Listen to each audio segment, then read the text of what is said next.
오늘의 말씀은 사도행전 24장 14절에서 16절 말씀입니다. 그러나 이것을 당신께 고백하리이다. 나는 그들이 이단이라 하는 도를 따라 조상의 하나님을 섬기고 율법과 선지자들의 글에 기록된 것을 다 믿으며 그들이 기다리는 바 하나님께 향한 소망을 나도 가졌으니 곧 의인과 악인의 부활이 있으리라 함이니이다. 이것으로 말미암아 나도 하나님과 사람에 대하여 항상 양심의 거리낌이 없기를 힘쓰나이다. 아멘. 몇 년 전 영화 팬 2만 명에게 설문조사를 했는데 당신이 영화관에서 경험한 최고의 꼴불견은 무엇입니까?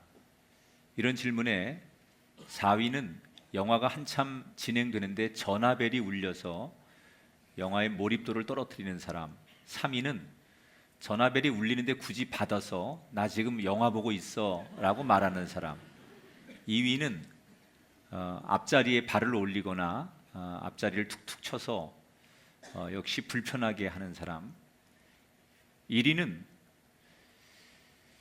영화가 한참 막 정말 하이라이트로 가고 있는데 주인공이 예를 들어서 낭떠러지에서 떨어져서 죽을지도 모르는 그런 장면에 갑자기 다 사람들이 들을 수 있도록 야, 너무 긴장하지 마, 주인공 살아, 뭐 이러면서 결말을 미리 이야기하는 사람, 너무 싫다, 이런 웃지 못할 그런 설문 결과가 나온 적이 있었습니다. 사실은 결말을 미리 알고 드라마나 영화를 보면 싱겁긴 하지만 반대로 생각해서 우리 인생을 결말을, 끝을 알 수만 있다면 우리 인생이 그렇게 조마조마하게, 그리고 자그마한 일로 낙심하고 절망하고 슬퍼하지 않고 살 수 있을 텐데 우리는 우리의 인생의 끝을, 우리 인생의 결말을 잘 모르기 때문에 늘 불안하고 행복하지 못하게 살고 있지 않나, 이런 생각을 합니다. 사실은 이 결말을 알고 살면 행복해질 수 있는데 그렇지 못한 우리에 비해서 자신의 인생의 끝을 알았기에 너무나 당당하고 행복하게 살았던 사람이 오늘 우리가 지금 만나고 있는 사도행전에서 소개되고 있는 사도 바울입니다. 사도 바울은 사실 굉장히 많은 죽음의 위기를 만나지요. 정말 한 사람의 인생이 어떻게 저렇게 많은 어려움과 사건과 사고를 만날 수 있을까 할 정도로 많은 어려움을 만나지만 언제나 늘 한결같고 꿋꿋하게 자신의 삶을 또 일어나서 걸어갔던 사람이에요. 그 비결이 뭘까? 사도 바울은 자신의 인생의 끝을 알았어요. 자신의 인생의 결말을 너무나 확실하게 알고 걸어갔기에 오늘 생겨지는 일에 있어서 일에 일비하지 않고 걸어갈 수 있었던 사람, 그가 사도 바울이었다. 오늘 사도행전 24장에 이 바울이 초연하게 자신의 인생의 끝을, 결말을 알고 걸어가기에 너무나 당당한 그의 모습을 보게 됩니다. 지난 시간에 여러분에게 사도 바울이 예루살렘에서 가이사랴에 있는 벨릭스 총독에게 호송되는 이야기를 소개해 드렸어요. 왜 벨릭스 총독에게 호송이 되냐면 예루살렘에서 유대인들이 공회를 통해서, 종교 재판을 통해서 바울을 죽이고 싶었지만 실패합니다. 그러니까 극렬한 유대인들 가운데 한 40명이 바울을 암살하려고 테러를 시도하죠. 근데 이것이 미리 정보가 유출되는 바람에 천부장이 이대로 두었다가는 로마 시민권을 가진 바울이 공정한 재판도 받기 전에 테러를 당할 수도 있다, 이런 위기의식을 가지고 안전한 곳으로 바울을 호송하게 되죠. 그게 바로 가이사랴에 있는 벨릭스 총독에게 바울을 호송시키는 거예요. 거기까지가 지난주 이야기였고, 오늘 이야기는 그렇게 벨릭스 총독이라고 하는 사람에게 호송이 돼서 한 5일을 지냈는데, 바울이 정말로 만나고 싶지 않은 사람을 다시 부딪히는 장면부터 오늘의 24장이 시작이 됩니다. 이 벨릭스 총독이 있는 곳까지 예루살렘에서 대제사장이 많은 제사장 무리들과 그리고 더둘로라고 하는 당시에 유명한 변호사를 대동하고 찾아옵니다. 그리고 벨릭스 총독에게 바울을 고발합니다. 여러분, 고발장이 들어왔으니까 총독은 고발장이 접수됐기 때문에 재판을 안 할 수가 없는 거예요. 이 더둘로라고 하는 변호사가 바울을 고발하는데 고발한 제목이 두 가지예요. 첫째는 이 바울이 로마가 허락하지 않은 종교, 기독교라고 하는 걸 앞세워서 유대인들을 모아가지고 선동을 해서 결국 로마의 정치적인 세력으로부터 유대인이 독립해야 된다고, 다시 말하면 로마의 눈으로 볼 땐 반역죄를 지금 꾀하고 있다. 이런 죄목으로 정치범으로 첫 번째 고발을 해요. 두 번째 죄목은 유대인들이 그렇게 자존심으로 여기는 회당, 이 회당에서 그 회당을 어지럽히고 성전을 더럽히고 율법을 준수하지 않아서 유대인들이 용납할 수 없는 사람이다. 다시 말하면 종교적으로도 이 사람은 우리 유대인들이 고발을 한다. 하나는 로마 법에 의해서, 또 하나는 유대인들의 법에 의해서 바울을 고발하는 거예요. 여러분, 바울이 피고인석에서 원고를 대표해서 이 변호사가 자기를 고발하는 얘기를 가만히 들어보니까 기가 막힌 거예요. 왜? 자기는 유대인들을 선동해서 로마에 반역한 일을 한 적이 한 번도 없어요. 또 유대인들을 만났을 때 어떻게 하면 우리가 한 유대인이라는 것을 공동으로 나타내려고 일부러 자기가 율법을 준수하면서 성전에 들어가서 그들과 함께 지내려고 많은 화합을 위해서 노력했었어요. 근데 하지도 않은 일, 있지도 않은 일을 부풀려 가지고 자기가 마치 정치범 또는 유대인들에게는 매국노, 종교적으로는 아주 파렴치한 사람, 이런 사람으로 자신을 고발해서 자신을 여론으로 몰아가는 이 일에 듣고 있는 바울은 억울하고 분통이 터질 수밖에 없었어요. 아마 보통 사람 같으면 평정심을 유지하지 못했을 거예요. 자신을 고발하고 없는 이야기를 만들어서 자신을 이렇게 어렵게 만드는 저 대제사장과 변호사를 향해서 보통 사람은 흥분해서 모함입니다, 사실이 아닙니다, 그리고 아마 소리를 높이는 게 상식입니다. 그런데 바울은 달랐어요. 이 더둘로라고 하는 원고의 그 고발장을 다 듣고 나서 기다렸다가 자기가 변론할 시간이 되니까 그때서야 첫 말문을 엽니다. 자, 첫 말문을 여는 거 보십시오. 우리가 생각하는 것처럼 흥분되어 있지 않은 바울을 만날 수 있어요. 24장 10절, 그가 대답하되 당신이 여러 해 전부터 이 민족의 재판장 된 것을 내가 알고 내 사건에 대하여 기꺼이 변명하나이다. 무슨 얘기예요? 재판장에게 저의 재판을 맡아주신 것을 감사합니다, 존경하는 재판장님, 이렇게 아주 차분하게 재판장에 대해서 예우를 하고, 그리고 상대에 대해서도 비난하거나 흥분하지 않고 너무 여유롭게 할 말을 다 하면서 예의와 평정심을 지키고 있어요. 여러분, 지금 재판받는 과정은 저쪽에는 당대 최고의 변호사가 자기를 얽어매고 있습니다. 대제사장과 많은 사람들이 와서 저쪽 편을 들고 있습니다. 우리 속담에 세 사람이면 없는 호랑이도 만든다, 이런 속담이 있습니다.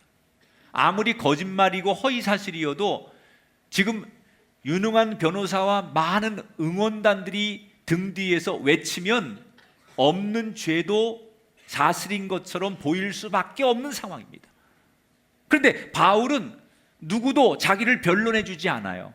누구도 자기를 증언해 주지 않아요. 오로지 혼자 이 억울한 상황을 돌파해내야 돼요. 너무나 불리한 상황, 너무나 어려운 상황을 맞이했는데 바울은 어떻게 그렇게 평정심을 유지하고 편안함을 유지할 수 있었는가? 자, 그 이유가 그가 3차 전도 여행을 할 때 기록했던 그의 편지에 그런 마음을 가질 수 있었던 비결을 소개하지요. 고린도전서 15장 20절, 27절을 요약해서 읽어드리겠습니다. 이제 그리스도께서 죽은 자 가운데서 다시 살아나사 잠자는 자들의 첫 열매가 되셨도다. 만물을 그 발 아래 두셨다. 따라합시다. 예수님이 부활하시고 승리하셨습니다. 바울은 자기가 믿는 예수님께서 죽음을 이기시고 부활하셨고 지금도 살아계셔서 온 세상을 다스리고 있음을 알고 있었기 때문에 상대가 자기를 너무 힘들게 하고 환경적으로는 자기가 불리해도 자기 마음속으로는 그 환경과 보여지는 여건과 상관없이 자신이 있었다는 거예요. 자신이 있으니까 두렵지 않은 거예요. 자신이 있으니까 상대에게 휘둘리지 않고 여유가 있는 거예요. 자신. 여러분, 예수 믿는 사람의 매력은 뭐냐? 세상에 휘둘리지 않는 거예요. 여러분, 예수님이 여러분의 구원자이심을 믿으십니까? 다시 묻습니다. 여러분은 오늘 부활절 예배를 드리면서 예수님이 부활하셨음을 믿으십니까? 그러면 바울도 예수님이 나의 구세주이신 예수님이 부활했음을 믿었기 때문에 자신감이 있었기 때문에 지금 보여지는 상황, 들려지는 이야기, 내 눈앞에 불리한 상황에 휩쓸리지 않고 자신감이 있었기 때문에 여유를 가지고 있었던 것처럼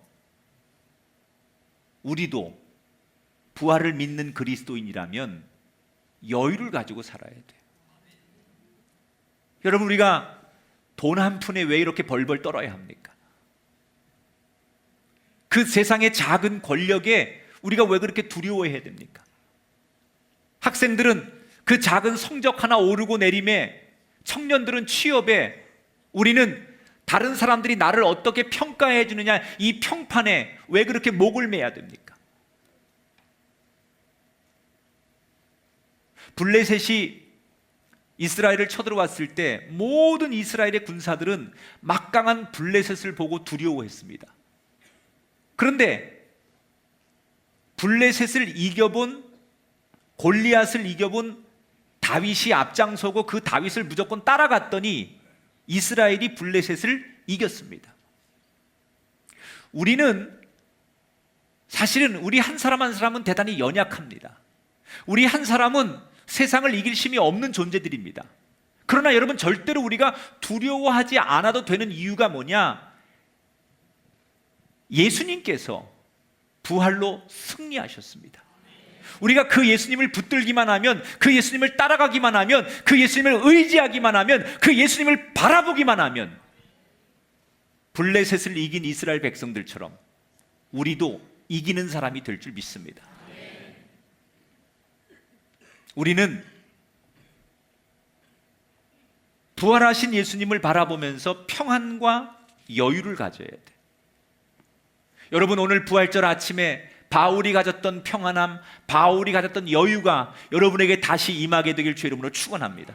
뭔가 막 쫓기고 살고 이것 아니면 안 되고 숨 넘어가는 인생, 그런 인생을 살던 우리들에게 오늘 이 부활의 아침, 바울처럼 나는 부활의 주님을 믿기에 자신감, 여유, 평안이 오늘 이 제단에 여러분에게 가득하게 되시기를 주님의 이름으로 축원합니다. 제가 오늘 이 본문에서 저는 이런 묵상을 해봤어요. 더둘로라고 하는 변호사, 왜 대제사장이 지금 변호사를 예루살렘에서 벨릭스 총독이 있는 곳까지 데리고 왔을까? 예루살렘에 있을 때는 유대인들끼리 재판을 하는 거니까 제사장이나 대제사장이 마음대로 재판을 하면 돼요. 그런데 지금 바울이 유대인 손에 있다가 벨릭스 총독, 다시 말하면 로마 사람들에게 넘어갔어요. 그리고 이제는 로마식으로 재판을 해야 돼요. 그러니까 이 대제사장이 로마 언어도 알아야 되고 로마 법도 알아야 되고 조금 지식적으로 유능한 사람이 필요하니까 더들로라고 하는 유명한 변호사를 고용한 거예요. 그런데 여러분, 우리 그리스도인의 삶은 변호인의 삶을 살 것이냐 아니면 증인의 삶을 살 것이냐를 놓고 선택해야 돼요. 이게 무슨 얘기냐면, 변호사라는 건 뭐냐면요, 자기가 알고 있는 법률적인 지식 그리고 세상적인 지식, 이것을 다 동원해서 그 상황에 맞춰서 두뇌 회전을 하고 언변을 다 동원해 가지고 자기의 주장을 해서 설득해서 이 재판 과정을 자기에게 유리하게 만드는 게 변호사예요. 그런데 증인은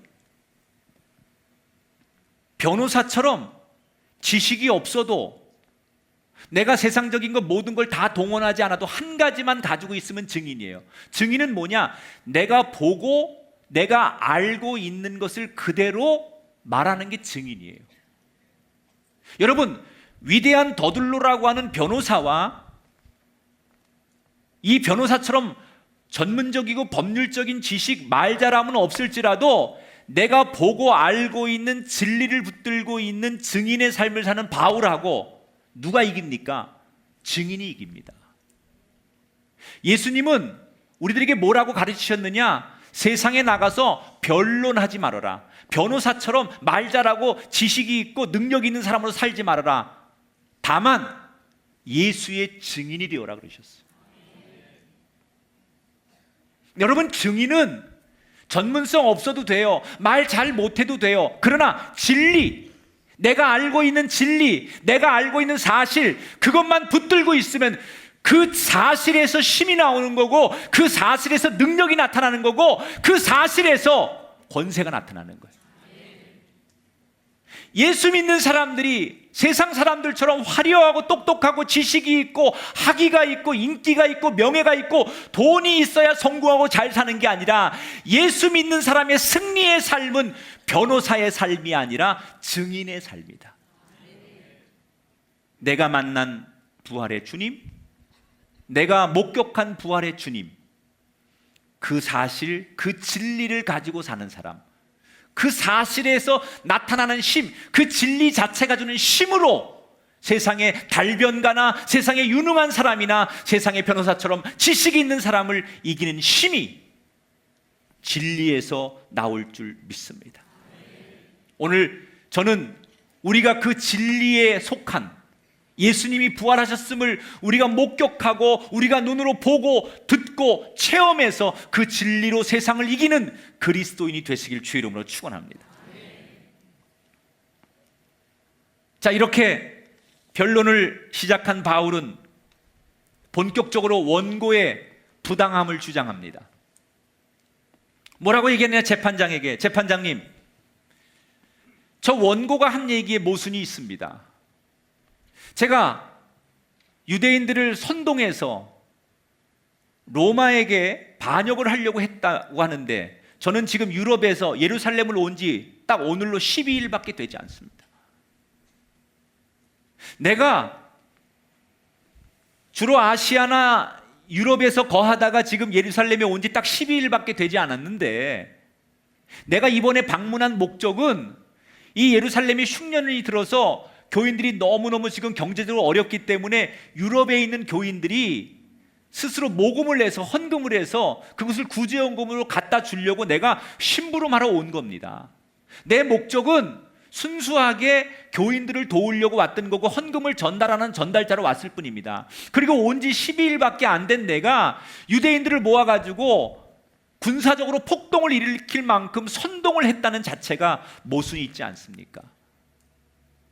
두 번째, 나는 저 유대인들이 같은 동족이기 때문에 어떻게 하면 유대인들과 하나가 될까 해서 내가 회당에 가서 일부러 정결 예식에도 참석해서 유대인들과 내가 같은 민족이고 같은 하나님의 백성이라는 것을 의도적으로 노력했습니다.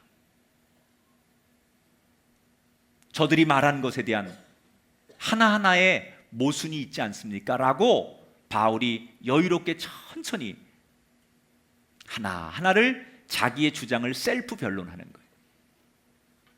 물론 뒤에서 바울이 이렇게 정말 당돌하게 차분하게 자신을 변론할 때마다 뒤에 있는 대제사장과 이 유대교 장로들이 바울에게 야유를 보내고 막 재판장을 소란하게 하는 그런 일들이 있었지만 바울의 얘기를 들으면 들을수록 누가 들어도 바울의 얘기가 훨씬 더 설득력이 있는 거예요.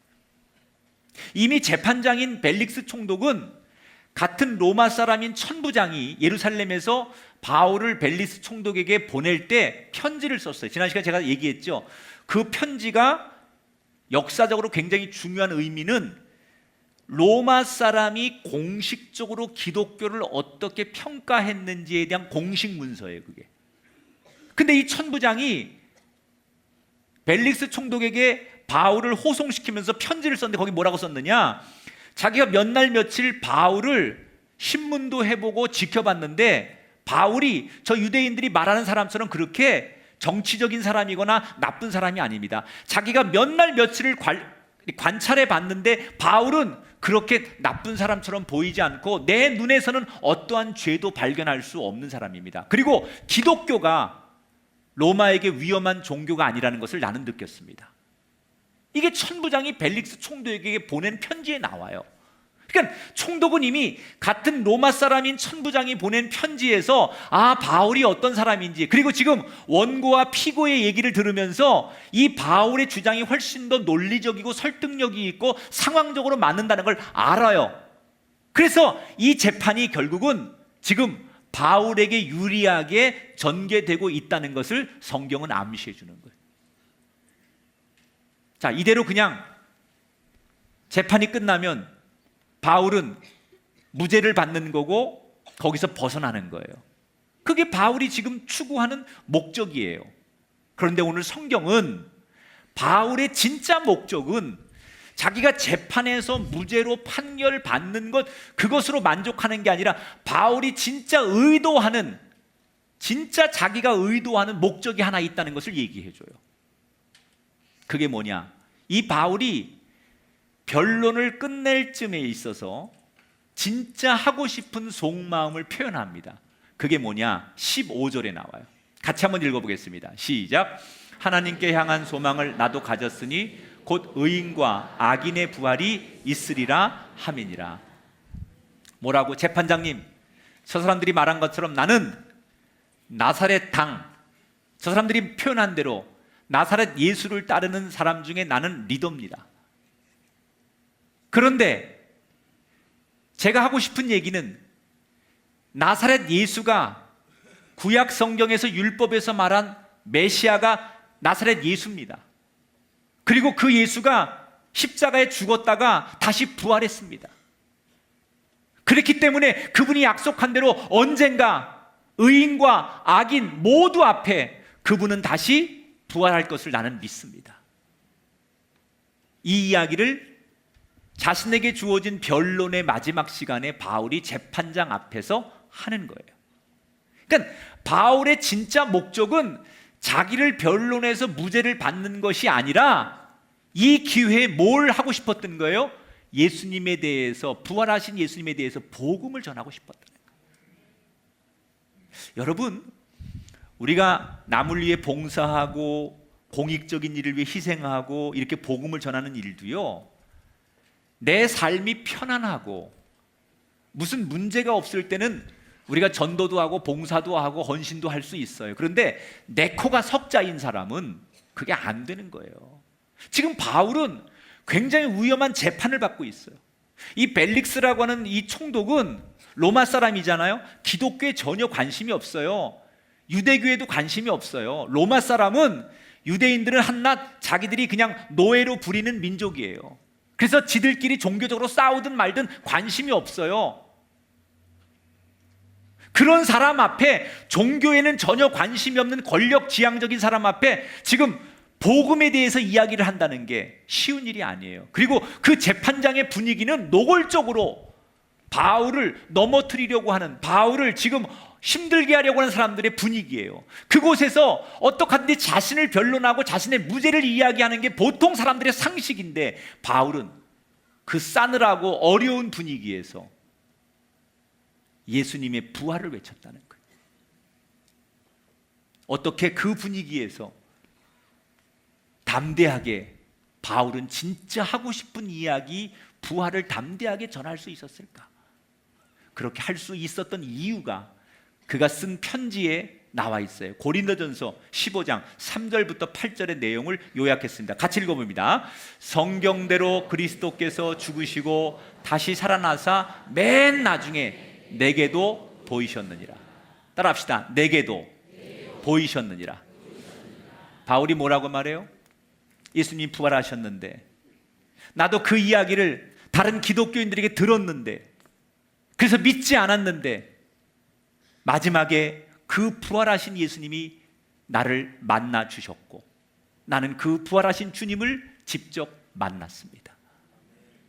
모두가 믿지 않아도 나는 다메섹 도상에서 부활하신 주님을 내가 직접 만났기 때문에, 내가 체험하고 내가 직접 만났기 때문에 나는 이 사실을 있는 그대로 얘기하지 않을 수 없습니다. 여러분, 그 싸늘한 재판장, 그 무서운 재판장에서 다수 앞에서 홀로 자신을 변론해야 되는 바울이 당당하게 복음을 외칠 수 있었던 이유가 뭡니까? 내가 직접 부활하신 예수님을 만나봤기 때문에, 내가 체험했기 때문에 당당할 수 있다는 거예요. 나는 여러분에게 남들이 전하는, 성경에서 말하는 부활의 예수님을 역사적인 이야기로 듣는 사람으로 그치지 마시고, 나의 삶에 바울이 고백한 것처럼 주님이 맨 마지막에 나를 만나 주셨던 것처럼 부활의 주님을 여러분도 만나게 되시기를 주의 이름으로 축원합니다.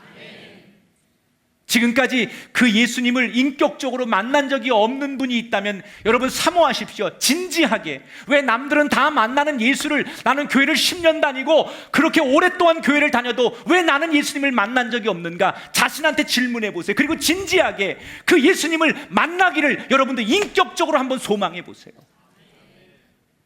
만나지 않고 교회를 나오고, 만나지 않고 기도하고, 만나지 않고 그 예수님을 말한다는 자체가 우리에게 모순이라는 거예요. 왜 나는 못 만나는가? 바울은 내가 만났기 때문에 그 환경을 초월해 당당하게 얘기하는 거예요. 누구든지 예수님을 만나면 인생은 새로워집니다. 할렐루야. 우리나라에 수많은 독립운동가 중에 정파를 초월해서 인정받는 분이 몇 분 계세요. 그 중에 한 분이 월남 이상재 선생님이에요. 이분은 젊을 때 굉장히 똑똑했대요. 그래서 고위 관리를 지냈습니다. 나름대로 조선을 살리기 위해서 몸부림치고 노력을 했지만 뜻대로 되지 않아서 현실에 실망을 하고 스스로 낙향을 합니다. 그의 나이 52살이 되던 1902년에 그는 정치범으로 몰려서 감옥에 들어가게 됩니다. 그런데 혼자 간 게 아니라 둘째 아들이 함께 감옥에 가요. 그런데 불행하게도 둘째 아들이 고문을 견디지 못하고 그 감옥 안에서 아버지가 보는 앞에서 죽습니다. 여러분, 감옥에 갇혀서 자기 아들이 고문을 견디다 못해 죽는 모습을 지켜본 아버지의 분노와 절망감을 이해하시겠어요? 미치는 거죠. 그 감옥 안에서 짐승과 같은 본능적인 울부짖음으로 분노와 절망감에 그는 견뎌하지 못합니다. 자식을 잃은 이상재 선생. 그렇게 너무 괴로워하고 분노해하는 이 이상재 선생에게 같은 감옥에 있는 한 동료 하나가 너무 절망하고 너무 힘들어하니까 우연히 신약 성경책 하나를 그에게 건네게 됩니다. 그러나 그 책이 눈에 들어오겠어요? 그 책을 손에 쥐었지만 정말 관심 없이 그 책을 거들떠 보지 않고 그렇게 며칠을 지내다가 어느 날 밤 꿈을 꾸게 됩니다. 꿈속에 자기를 소개하면서 한 사람이 나타나는데 자기는 위대한 임금이 보낸 사람이라고 그러더래요. 그러면서 대뜸 자기한테 호통을 치는 거예요. 내가 너를 만나고 싶어서 몇 번이나 복음을 전했는데 너는 그때마다 나를 거절했어. 그래서 이제는 내가 너를 만나기 위해서 할 수 없이 너를 여기 감옥에 가두었어. 너 더 이상 나를 거절하지 말고 이제는 나를 믿어라. 꿈속에서 위대한 임금이 보낸 사람이라고 하면서 자기를 막 호통을 치는 거야. 네가 이제는 나를 믿어야 되기 때문에 내가 너를 이렇게 감옥에 가둬서라도 나를 믿게 하는 거야. 이런 메시지를 주는 거예요. 꿈에서 깼는데 그 꿈이 너무 생생한 거예요. 혹시 이게 이 신약 성경에서 말하는 예수님인가 싶었던 이상재 선생은 그 자리에서 일어나서 자기 스스로 성경을 읽기 시작하는 거예요. 누가 읽으라고 한 것도 아니에요. 그냥 읽으면서 자기가 성경을 읽으면서 난생 처음 예수님이 누구인지, 그리고 그 예수님이 나를 위해 죽으셨고 그 예수님이 부활하셨고 그 예수님이 온 이 땅의 창조자로서 지금도 살아계시다는 것을 성경을 읽으면서 스스로, 누가 믿으라고 그렇게 가르친 게 아니라 자기가 성경을 보면서 스스로 그게 믿어지는 거예요. 스스로 깨달아지는 거예요. 그래서 그 감옥 안에서 신약 성경을 읽다가 이상재 선생이 눈물을 펑펑 흘리면서 그 감옥 안에서 예수를 가슴으로 영접해요. 근데 그 순간부터 이상재 선생의 인생이 바뀝니다. 아들을 죽인 그 사람들을 마음으로부터 용서합니다. 그랬더니 마음속에 절망이 사라지더래요. 그리고는 이렇게 내 인생을 끝낼 수 없다고 생각한 이상재 선생은 다시 한번 희망과 용기로 꿈을 꾸기 시작합니다. 그리고 감옥에서 나오자마자 그는 다시 독립운동을 하면서 수많은 사람들에게 복음을 함께 전하기 시작해요. 이분이 인생이 어떻게 마감되느냐, 77살이 되던 1927년에 이분이 죽게 되는데 이때가 일제시대였습니다. 장례를 치르는데 우리나라 최초의 사회장을 치릅니다. 이상재 선생의 장례 운구 행렬에 그 당시 모여든 사람이 10만 명이 넘었다는 거예요. 여러분, 일제시대 1927년에 한 사람의 죽음 앞에 애도하기 위해 10만 명 이상이 운집을 했다는 것은 지금으로 따지면 숫자를 헤아릴 수 없을 만큼 너무나 많은 인파가 모였다는 거예요. 그만큼 그분은 존경받는 인생이 되었어요. 누가 이상재 선생의 인생을 이렇게 바꿔놨습니까? 절망과 자식을 가슴에 묻고 울분과 분노로 살아갔던 그 인생에 누가 희망을 주고 용서를 주고 다시 인생에 대한 꿈을 꾸게 만들어줬습니까? 선생님이나 사람의 사상가나 세상이 아닙니다. 죽음을 이기시고 부활하신 예수님께서, 그 감옥에서 만난, 그 성경에서 만난 예수님께서 그의 인생을 바꾸어 놓으신 거예요. 사랑하는 여러분, 여러분의 인생이 새롭게 되기를 원하십니까? 예수 만나십시오. 그 예수 만나기 위해 여러분 삶을 내려놓고 진지하게 인격적으로 나도 바울처럼 이상재 선생처럼 예수 만나기를 원한다고, 그리고 진지하게 그 예수 만나는 시간을 여러분 삶 앞에 들여보시기 바랍니다.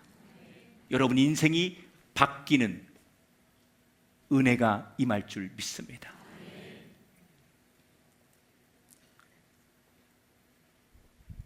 바울은 총독 앞에서, 그리고 그 당대 최고인 변호사 앞에서 그 변호사를 능가하는 스스로의 변론을 잘합니다. 그리고 아까 얘기한 대로 지금 이 재판은 누가 봐도 그 유능한 변호사를 압도하는 바울의 논리력과 상황 전개 때문에 이 판결은 보나마나 바울이 무죄 판결을 받는 게 마땅합니다. 그런데 판결을 내려야 하는 벨리스 총독은 무죄를 선고해야 되는 게 마땅함에도 불구하고 재판을 연기합니다. 바울을 그냥 풀어주면 되는데 이 상황에서도 다음 재판으로 또 연기를 하지요. 왜 그랬을까? 두 가지 이유가 있습니다.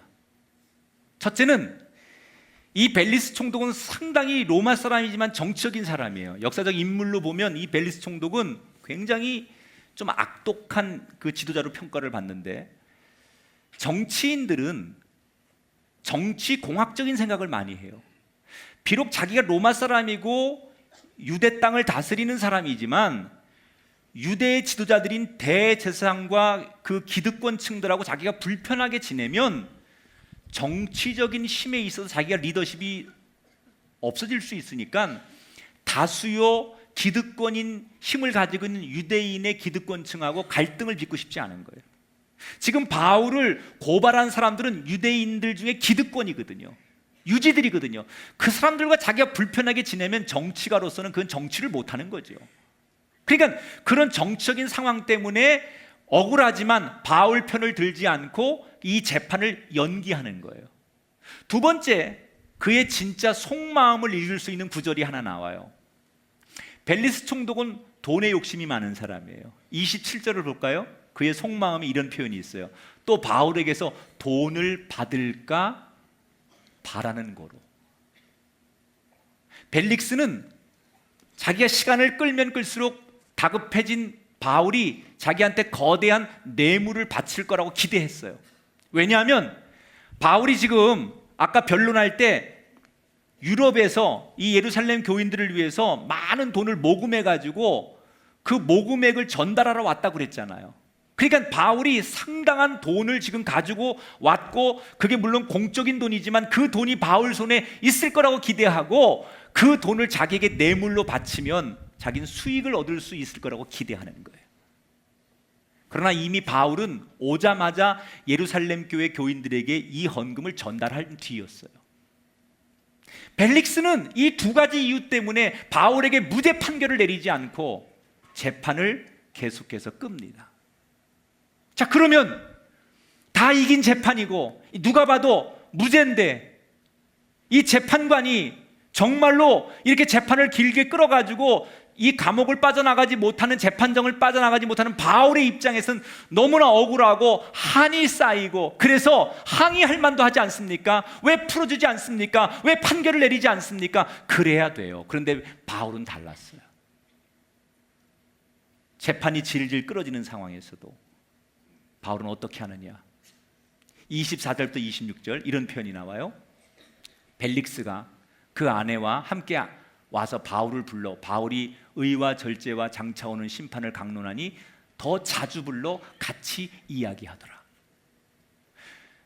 벨릭스가 처음에는 정치적인 야망 때문에 바울에게 돈이나 좀 챙겨볼까 하고 불렀는데, 가만히 불러서 얘기를 하다 보니 바울이 하는 얘기가 범상치 않은 거예요. 뭔가 매력이 있고 들으면 들을수록 기독교에 대해서 호감이 생기는 거예요. 이 벨릭스만이 아니라 벨릭스 총독의 부인이 유대인입니다. 이 부인까지 와가지고 자주 바울에게 당신이 믿는 기독교가 어떤 겁니까? 당신이 말하는 부활한 예수님에 대해서 얘기해 주십시오라고, 믿지는 않지만 자꾸 복음에 대해서 호감을 가지고 바울에게 복음을 듣기를 원하는 거예요. 바울은 이 기회를 선용하는 거예요. 여러분, 여기서 중요한 진리 하나를 우리는 깨달아요. 역사는 인간이 만들어 갑니다. 그런데 그 역사를 이끌어가는 분은 하나님이에요. 여러분, 지금 우리가 만나는 모든 상황의 역사는 인간이 만드는 사건들이에요. 그래서 이 역사는 인간에 의해서, 인간이 만든 거에 의해서 굴러가지만 그것을 결국 이끌어가는, 통치하는 분은 하나님이라는 거예요. 바울이 유대인인데 로마의 최고위층인 총독과 로마의 최고위층의 사람들에게 언제 어떻게 복음을 전하겠어요? 복음을 전하고 싶다고 이 사람들을 만날 수가 없어요. 로마를 복음화하고 로마에게 복음이 전해지면 전 세계가 복음화되는 거예요. 그게 바울의 꿈이고 예수님의 꿈이에요. 그런데 이렇게 정치범으로 또는 억울하게 재판받는 과정이 아니면 의도적으로 일부러 로마의 총독과 그의 부인과 고위층을 만날 수가 없어요. 억울하지만 지금 자기가 정치범으로 몰려서 재판을 받는 시간을 허비하는 상황이지만 이 상황도 하나님께서 주관하시는 거라고 믿고 믿음의 시각으로 그 역사의 한 페이지를 활용하는 이 바울의 믿음의 시각을 우리는 가져야 된다는 거예요. 우리가 부르는 복음송가에 왜 나만 겪는 고난이냐고 이 찬송이 있잖아요. 남들 다 웃고 있고 나 그냥 그럭저럭 살아가는데 왜 나는 이렇게 지긋지긋한 인생의 고통 속에 평생을 살아야 하냐고 하나님 앞에 울부짖는 사람들이 들어야 될 메시지예요. 억울하십니까? 힘드십니까? 그 역사를 이끌고 가시는 분이 하나님이십니다. 그 고난 속에서도 그 환난 속에서도 그 어려움 속에서도 하나님이 당신에게 기대하는 게 있다는 거예요. 그걸 바울은 알았기 때문에 그 억울하고 힘든 재판 과정 속에서도 바울은 기회가 되는 대로 그 로마의 총독과 부인을 비롯한 로마의 고위층 사람들에게 예수 그리스도에 대해서 복음을 전하기 시작했다는 거예요. 여러분, 그가 그럴 수 있었던 이유가 있어요. 고린도전서 15장 55절부터 57절, 사망아 너희 승리가 어디 있느냐? 우리 주 예수 그리스도로 말미암아 우리에게 승리를 주시는 하나님께 감사하노니. 따라합시다. 예수님께서 승리하셨습니다. 바울은 세상에 돈이 강하고 권력이 아무리 강한 것 같아도 결국 승리는, 마지막은 부활하신 예수님처럼 그 예수님을 믿는 우리들도 똑같이 마지막은 죽음을 이기고 승리한 것처럼 승리할 것을 확신했어요. 결말을 알았어요. 과정은 어떻든 간에 우리가 억울함도 있고 넘어짐도 있고 실패도 있고 좌절도 있지만 그 마지막은, 그 끝은 이런 결론이 난다는 걸 바울은 알고 있었어요. 그래서 내가 그런 인생의 결론을 막기 위해서 지금 무슨 일을 만나든 내가 해야 될 일이 뭔가를 바울은 분명히 알고 있었어요. 15장 58절 보세요. 그러므로 내 사랑하는 형제들아 견슬하며 흔들리지 말고 항상 주의 일에 더욱 힘쓰는 자들이 되어라. 내 인생의 결론이 예수님처럼 승리할 것을 알았기 때문에 바울은 흔들리지 않고 주님을 전하는 일에 최선을 다했어요. 그랬더니 여러분 어떻게 됩니까? 절대 권력을 자랑하던 벨릭스는 역사에 아무도 기억하지 않는 인물로 사라졌습니다. 그러나 그 당시 가장 작고 초라하고 아무도 주목하지 않는 바울은 2000년이 지난 지금도 하나님께서 가장 높이 들어쓰시고 온 인류가 바라보는 위대한 인물이 되었어요. 여러분은 벨릭스처럼 사시길 원하십니까? 바울처럼 사시길 원하십니까? 지금 한때는 돈과 권력과 세상의 모든 걸 다 가진 벨릭스처럼 남부러울 것이 없는 인생을 추구하지만 결국 그 끝이 아무도 기억하지 않는 하나님께 버림받는 벨릭스 같은 인생일 것이냐, 아니면 작고 초라하고 억울하고 힘들고 연약하지만 그 끝을 하나님과 동행하며 승리하는 승리자가 될 것이냐.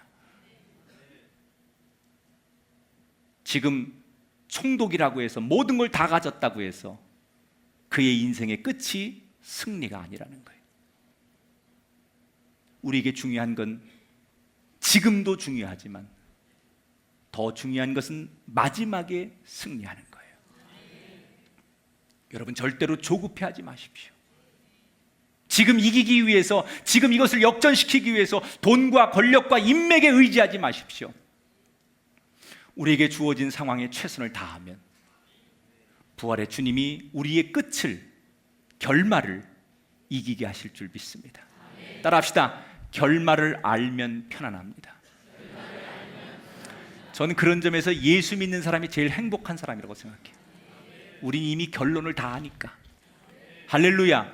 우리가 어떻게 살든 우리 삶이 어떻게 막 우리 의도하지 않은 삶으로 막 뭐 미로처럼 왔다 갔다 해도 우리의 결론을 우리는 알기 때문에 그리스도인이 이 세상에서 제일 행복한 사람이다. 사랑하는 여러분, 여러분에게 바울이 가졌던 여유와 평안이 이 부활의 아침에 임하게 되길 축원합니다. 어떤 상황이 생기면 내가 만났기 때문에, 내가 체험했기 때문에 증인으로, 변호인의 삶이 아닌, 지식과 능력의 삶이 아닌, 좀 무능하지만 내가 경험하고 증인된 삶으로 살아가는 예수를 증인하는 사람으로 최선을 다하신 여러분에게 바울과 같은 마지막의 은총이, 축복이 임하는 복된 성도들이 되시기를 주의 이름으로 축원합니다.